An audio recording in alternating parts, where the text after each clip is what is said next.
بسم اللہ الرحمن الرحیم۔ السلام علیکم ورحمۃ اللہ وبرکاتہ۔ شروع اللہ کے نام سے جو بڑا مہربان نہایت رحم فرمانے والا ہے۔ میرے بھائیو، آج میں آپ کو جو آیت بتاؤں گا، اس آیت کے پڑھنے سے آپ کو بہت ہی زیادہ فائدہ ہوگا۔ اس آیت کو آپ اپنی زندگی کا معمول بنا لیجئے، انشاءاللہ آپ کو بہت فائدہ ہوگا۔ وہ آیت کون سی ہے؟ سماعت فرمائیں۔ لا الہ الا انت سبحانک انی کنت من الظالمین۔ اس آیت کی برکت سے اللہ تعالیٰ غموں کو دور فرماتے ہیں۔ دوسرے نمبر پر ہے، جب کوئی مسلمان شخص اسے پڑھ کر دعا کرے گا تو اللہ تعالیٰ اس کی دعا قبول فرمائے گا۔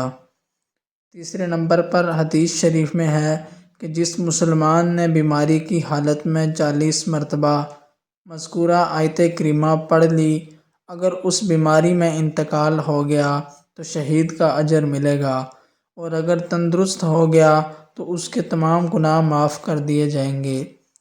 چوتھے نمبر پر ہے، اس دعا میں توحید، تسبیح اور استغفار تینوں چیزیں موجود ہیں، لہٰذا کم سے کم روزانہ 40 مرتبہ پڑھ لیجئے، بہت فائدہ ہوگا انشاءاللہ۔